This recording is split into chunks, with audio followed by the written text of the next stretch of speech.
అన్ని దేశాలన్నా ఉన్నాయేమో కానీ ఇలాంటి ఆంధ్రప్రదేశ్లో ఇలాంటి ఇది ఎప్పుడు చూడలేదు కూడా. దరిదాపు 50-60 సంవత్సరాల నుంచి ఆంధ్రప్రదేశ్ పరిపాలన చేస్తున్నారు కానీ ఏ ముఖ్యమంత్రి ఎవరి మీద ఇలాంటి కక్ష సాధింపు చర్యలు లేవు. మాజీ మంత్రివర్యులు ఎప్పుడు కూడా సామరస్యంగా వెళ్ళారే తప్ప ఎవరి మీద కక్ష సాధింపు. కానీ ఇటువంటి ఆటవిడుపు రాజ్యం ఇంకెక్కడన్నా ఉందంటే ఇది ఆంధ్రప్రదేశ్లోనే కనపడుతుంది కానీ ఎక్కడా కనపట్లా. అసలు ఇలాంటి కక్ష సాధింపు అనేది ఇదే మొదటిసారి చూడటం. మేము కూడా ఎప్పుడు ఇళ్ల మీద దాడి చేయటం, ఏదైనా వ్యక్తి మీద కక్ష ఉంటే ఏదన్నా చేసుకునే వాళ్ళేమో కానీ ఫ్యామిలీలు ఉన్న ఇళ్ల మీద పడి ఈ రకమైన దారుణమైన పరిస్థితిని చేయటం అనేది ప్రపంచంలో ఇప్పుడు చూడటమే. మేము కూడా 50-60 సంవత్సరాల వయసులో కూడా మేము ఇప్పుడు ఈ రకమైన పరిపాలన చూస్తున్నాం. ఎవరు మాట్లాడినా లోపలేయటం, అసలు పోలీసుల రాజ్యం అనేది.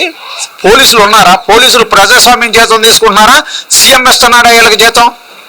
పోలీసులు కనీసం గద్దించి కూడా ప్రేక్షక పాత్ర కూడా లేని పరిస్థితిలో ఉన్నారు. వాళ్ళే ప్రోత్సహించినట్టు కనపడుతుంది.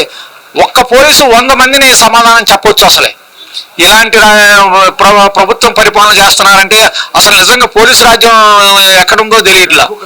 అసలు ఇది పోలీసులా లేక సామాన్యమైన వాళ్ళు ఇచ్చే జీతానికి బతుకుతున్నారా? ఇది ప్రజాస్వామ్యంలో జీతం కాదు. ఇది ప్రజల డబ్బుతో జీతం తీసుకోవట్లేదు. వాళ్ళు సీఎం ఇస్తున్న జీతంతో బతుకుతున్నట్టున్నాను. ఎవరైనా సీఎం అయినా ఇంకోవాళ్ళైనా ప్రజలు ఓట్లు వేస్తే గెలిచిన వాళ్ళే తప్ప ఈ రకంగా చేసేవాళ్ళు ఎవరు లేరు. నేను 40 సంవత్సరాల ఇండస్ట్రీ. అసలు ఈ కల్తీని ఎవరు సృష్టించారు? ఈ చంద్రబాబు సృష్టించిండు.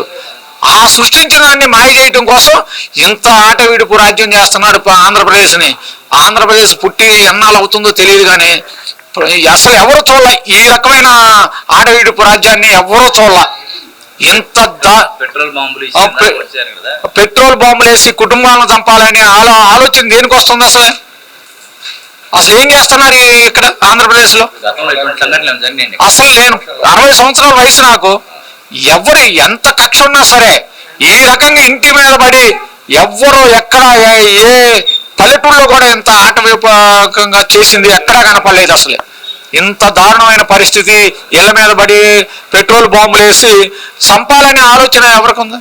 వాళ్ళు నిన్న నిజంగా జోగి రమేష్ గారి ఇంట్లోనే ఉన్నాడు, చంపుదామనే వచ్చి ఉంటారు. అంతేగాని ఈ రకంగా జోగి రమేష్ నిన్నటి రాత్రే వెళ్ళిపోయాడు తంబలపల్లి వెళ్ళాలి అని చెప్పి. ఈ ఇంట్లో ఉన్నోళ్ళు ముసలోళ్ళు ఉన్నా ఏం చేయాలి? వాళ్ళని చంపి ఏం చేద్దామని ఏం సాధిస్తావు? దీంట్లో ₹1 కోటి 2 కోట్లు నష్టపెడతావు. దీని మించి సాధించేది ఏమి లేదుగా. ప్రజలను చంపడానికి వచ్చావా?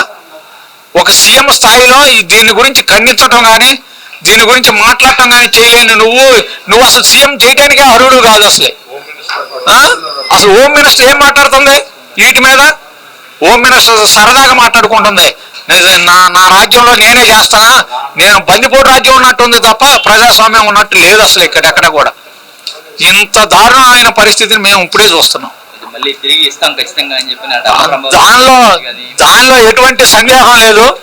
కానీ ఈ రకమైన అది తిరిగి మేము ఇళ్ల మీద పడో ఇంకో రకంగా మనిషిని ఖచ్చితంగా అతన్ని ఏం చేయాలో చట్టపరంగా శిక్షిస్తారే తప్ప జగన్మోహన్ రెడ్డి ఎప్పుడు ఈ రకంగా ప్రోత్సహించడు, ఈ రకంగా చేయడు కూడా. అతన్ని ఏ రకమైన శిక్ష ఉంటుందో దీనిలో ఆ రకంగా శిక్ష విధించడమే తప్ప అతనికి ప్రతిఫలం ఇస్తాడు.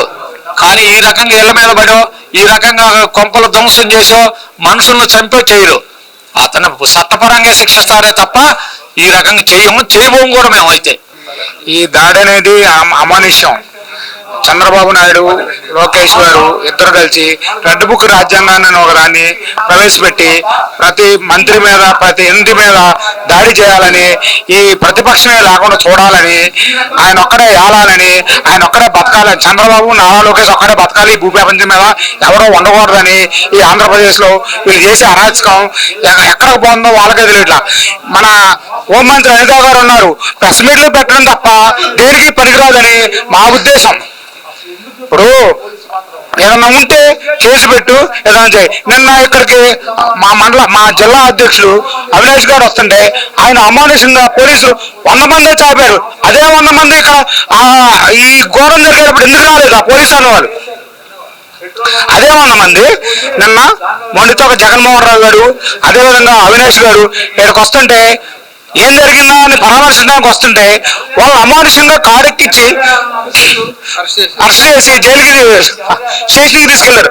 అదే పోలీసు వ్యవస్థ ఇక్కడికి వస్తున్నప్పుడు వాళ్ళ నిఘా ఏమైంది? ముందే నియోజకవర్గంలో జోగి రమేష్ ఇంటికి దాడి చేయాలని, జోగి రమేష్ గారి ఇంటికి దాడి చేయాలని నియోజకవర్గం మొత్తం పిలుపునిచ్చింది చంద్రబాబు నాయుడు, లోకేష్ అని మా ఉద్దేశం. పెట్రోల్ బాంబులు వేశారు, సంపాలను చూశారు, అందరిని చంపేద్దాం. వాళ్ళు మళ్ళీ పోస్టులు పెట్టడం తెలుగుదేశం వారు. జోగి రమేష్ గారు చచ్చిపోయింది, ఇల్లు కాలిపోయిందని కూడా పోస్టులు పెడుతున్నారు. వాళ్ళు పోస్టులు పెట్టారు, ఉన్నాయి పోస్టులు కూడా. అంత దారుణంగా చంపాలనే వచ్చారు వాళ్ళు. ఫ్యామిలీనే చంపాలి, ఈ నియోజకవర్గంలో జనాలను ఉంచకూడదు, వైసీపీ వాళ్ళని ఓన్లీ టీడీపీలో ఉండాలని వాళ్ళ టార్గెట్ గా చేసి ఈ విధమైన అమానుష్యాన్ని చేయడానికి వాళ్ళు కంకణం కట్టుకున్నారని మా అభిప్రాయం. గవర్నమెంట్ మారాక చట్టపరంగా ఏ విధంగా జరిగిద్దో ఆ విధంగా చేస్తాం. మేము ఎలాంటి అమానుష్యాలు, ఇలాంటి దారుణాలు, ఇలాంటి మేము మా జగన్మోహన్ రెడ్డి గారు ఎప్పుడూ చేయరు. 5 సంవత్సరాలు చేశారు, ఇలాంటి ఎక్కడా జరగలా. నాకు 49 సంవత్సరాలు, ఇప్పటి వరకు నేను 20 సంవత్సరాల నుంచి చూస్తున్నాను. నా అవగాహన వచ్చిన కాడ నుంచి, అంత ముందంటే తెలియదు. అప్పటి నుంచి ఎవరి మీద ఎలాంటి దాడులు ఎప్పుడు జరగల. నా చిన్నప్పుడు ఎప్పుడు వంగవీడి మోహన్ రంగ గారు చనిపోయినప్పుడు జరిగింది అనుకున్నారు, కానీ తర్వాత ఎప్పుడు ఏమీ జరగల. పింఛను కూడా ఇవ్వలేని ప్రభుత్వం ఇది. అదేవిధంగా ఇప్పుడు చంద్రబాబు నాయుడు వచ్చి అందరికీ పెన్షన్లు ఇస్తున్నారు. కొత్త పెన్షన్ 2 సంవత్సరాలు అయింది, కొత్త పెన్షన్ ఇచ్చిన పాపం లేదు. ఉన్న పెన్షన్ తీసేస్తున్నాడు. నేను పెంచానని చెబుతున్నారు. ఇదే విధంగా ఈ విధంగా ఎవరన్నా జోగి రమేష్ గారు ఇలాంటివన్నీ బయట పెడతారని ఆయన్ని చంపడానికి, మొన్న అమ్మడి రాంబాబు గారిని చంపడానికి, అదేమన్నా మన రజనీ గారిని చంపడానికి, ప్రసన్న కుమార్ రెడ్డి గారిని అందరిని చంపుకోకపోతే ఈయన ఒక్కడే వెళ్తారా?